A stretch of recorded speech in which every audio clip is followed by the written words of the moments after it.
હવે આ metro 21 plus ને કિયા વેરાયટી ઘણી માર્કેટની અંદર ચાલતી છે ને અમે વેચતા બી છે. જે ગ્રુપમાં હોય એમને ખબર જ છે. રોજના આપણા ત્યાંથી ડાંગ વિસ્તારવાળા અને પેલી સાઈડે વઘઈ તાલુકાવાળા વાંસદાવાળા બધા ભીંડા લઈ જતા છે કિયા. ગયા વર્ષે એનામાં કરેલા એની જ આ એક વેરાયટી હતી કટલીપવાળી પાત્રાવાળી. આજે એમને ડેમો આપેલું નિલેશભાઈ બરાબર 750 ગ્રામ આપણે આપેલું છે. આજે જોતા છો એ છે ડેમો, એ કાનવી ભીંડાનું ડેમો હતું. અને બીજો ડેમો છે આપણે ખડી ગામમાં સુનિલભાઈના હતા. આ જે ભાઈ આવેલા છે એના હતા. એ આ બી અમે વિડીયો મોકલવાના. એટલે તમે હવે અત્યારે આવનારી સિઝનમાં તમે તમારી મનપસંદ વેરાયટી તો કરો જ, એની બાજુમાં આ થોડીક કરો, પેલી વધારે કરો, આ થોડીક કરો, તો તમને બંનેનું અંતર છે ને ખબર પડી જાય. એનામાંથી ઉત્પાદન કેટલું નીકળે, કેવું એનું લાગ છે, ડિસ્ટન્સ કેટલો છે એ તમને જોવા સારું દેખાય એમ.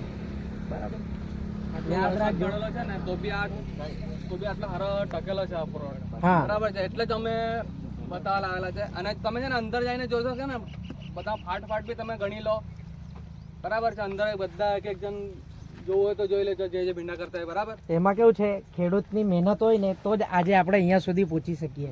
આ એટલે એમની પહેલી તો પ્રાયોરિટી એમની મહેનત છે. એના પછી જ આપણે આના અંદર બીજી એક્ટિવિટી કરી શકતા છે. બાકી તો બીજું કંઈ જ નથી. જમીન આવી છે એ હિસાબે બી એમણે મહેનત સારી કરેલી છે એમ. ને નવી જમીન કહી તો કંઈ ખોટું નથી એમ. નવી જમીન છે, કંઈ જૂનું નથી. આના અંદર ખાતર વધારે રહે નહીં, જલ્દી લાગે નહીં, એવું બધું છે. ને નદીની બાજુમાં છે.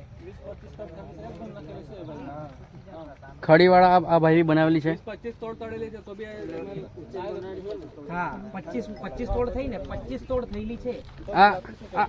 આ ભાઈનો પ્લોટ છે ને એનો આગળનો પ્લોટ બી જોજો ને પાછળનો પ્લોટ બી જોજો. એ ખડી ગામની જોઈ જાવજો ને એને જ પૂછજો કઈ વેરાયટી છે. મેં તો નથી કહેવાનો. એટલે તમે ગામના છો. ફૂટિંગ બધું જોઈ આવજો. કઈ વાંધો નહીં. અને આ જે તમારા હાથમાં લેટરેચર છે એને ફેંકતા નહીં. એ લેટરેચર લઈને ભીંડા લેવા જહો. જ્યાં બી વ્યારા આવો તો વ્યારા, અહીંયા ટોકરવા આવો તો ટોકરવા, સોનગઢ જાવ તો સોનગઢ. આ વેરાયટી લેવો એટલે એક ગિફ્ટ મળે તમને. નમસ્કાર ખેડૂત મિત્રો. આજે તારીખ થઈ છે 6/11/2025. તો આજે આપણે પાછા ખડી ગામની અંદર આવેલા છે. લાસ્ટ ટાઈમ આવેલા ત્યારે વરસાદ ચાલુ હતો અને અત્યારે આજે જે આવેલા છે ત્યારે આપણે આ પ્લોટ ઉપર 13મી વીણી થયેલી છે ત્યારે આપણે અહીંયા આવેલા છે. અને આપણી સાથે ગામના તમામ ખેડૂતો અહીંયા હાજર છે જે પ્લોટ જોવા માટે. આ જે તમે પ્લોટ જોઈ શકો છો તે કાનવી સીડ્સના કાનવી ભીંડા છે, જે આપણે આપણા ખેડૂત સાથે છે, યુવા ખેડૂત છે, એમને આપણે આપેલા છે. એમના વિશે થોડી ઓર એક માહિતી આપણે લઈએ. આગળ તો લીધેલી જ છે પણ હવે પોઝિશન ચેન્જ થયેલી છે. તડકો નીકળેલો છે, વરસાદ બંધ થઈ ગયેલો છે. હવે પછીની સિચ્યુએશન કેવી છે તે એમની પાસે પૂછીએ. નમસ્કાર, તમારું નામ? સુનિલભાઈ જગદીશભાઈ ગામિત બરાબર. તો આ જે ભીંડા છે હવે 13મી વીણી પર છે તમે કીધા તેમ. તો 13મી વીણી ઉપર તમને કેવું આનામાં ચેન્જીસ કેવું લાગતું છે એમ? હમણાં આના પાંદડા એકદમ ખુલ્લા છે ને આના લીધે આ ગાંઠ વધારે છે ને હમણાં ફાટમાં બી ફૂલ આવવા લાગેલા છે એટલે જરાક.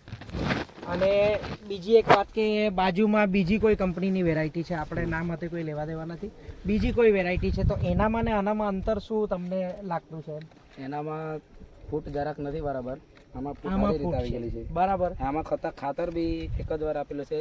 ઓકે. એ બી વરસાદમાં ધોવાઈ ગયેલી છે. હા, વરસાદ વધારે આવેલો એટલે એ ધોવાઈ ગયું. તો આનામાંથી તમે આ કેટલું કરેલું? 800 ગ્રામ ભીંડા ડેમોની અંદર આપેલા એ તમે આનામાં થાય બાકીના પછી વધી ગયેલા એટલે 800 ગ્રામ કહેવાય. તો આનામાંથી અત્યારે ગઈકાલે તોડેલા હોય તમે કેટલો માલ નીકળેલો?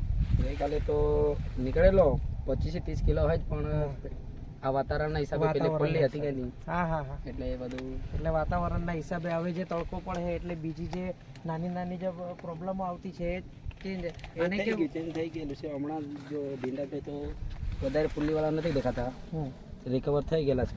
એનું એક કારણ કહી દઉં કે અત્યારે છે ને હવે વાતાવરણની અંદર પલટો આવે છે.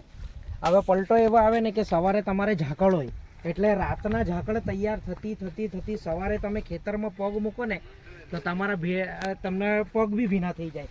એટલે છે ને સવારે ઝાકળ રહેતી છે, રાતના ઠંડી રહેતી છે અને દિવસના આટલો તડકો રહેતો છે.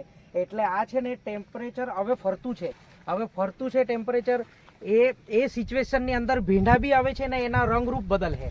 તો હવે જે પ્રોપર જે ઠંડી ચાલુ થઈ જાય ને, જેવું કે તમને કેવું ને 20 તારીખ પછી જે ઠંડી વધવા લાગે એના પછી ને તડકો દિવસના કાળે, એટલે આ સિચ્યુએશન આખી અલગ રહે. ફૂલની સંખ્યા દેખાય તમને ને ઠંડીમાં તમને આ ભીંડા સારામાં સારા એવું દેખાશે ને ઉત્પાદનમાં બી ફરક પડે.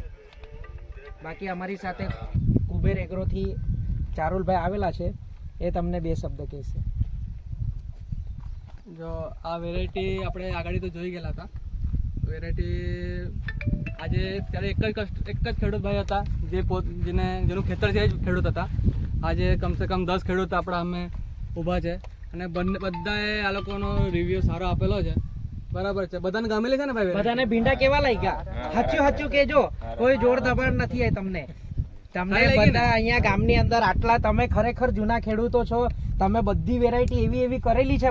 મને ખબર છે ખડી ગામ એટલે પહેલા નંબર પર આવે બધી વેરાયટી કરવામાં, મને એટલું ખબર છે.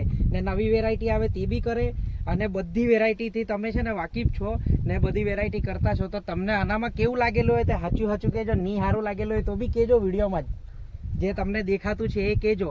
આના પહેલા છે ને અહીંયા વિડીયો બનાવેલો આપણે, બરાબર છે, અમે લોકોએ તો લોકોએ સારો રિસ્પોન્સ આવેલો છે. બાકી લોકો આવેલા છે રિટર્ન લેવા ભીંડા. હા, તમારો કોઈ પ્રશ્ન હોય અને લાગતું તો કહેજો. બાકી તમે આ ભીંડા હવે જે આવનાર ઠંડીની સિઝન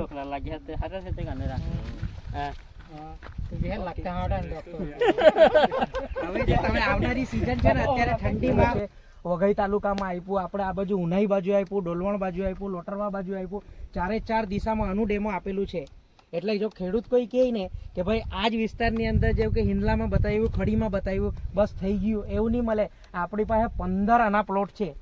જ્યાં તમે કહેતા, અને પેલા ગ્રુપની અંદર અમુક ખેડૂત જોઈન્ટ છે, મેં લાગતો જ રહેવું ફોટો, જે રોજના અમે વિઝિટ કરીએ વાળી વેરાયટી તો કરો જ, પણ હાથે તમે બાજુમાં આ વેરાયટી કરો. આવતા વર્ષે ઓટોમેટિકલી તમને ખબર પડી જાય કે વેરાયટી કરાય કે નહીં કરાય આપણા વિસ્તારમાં, આપણા જમીનને ચાલે કે નહીં ચાલે.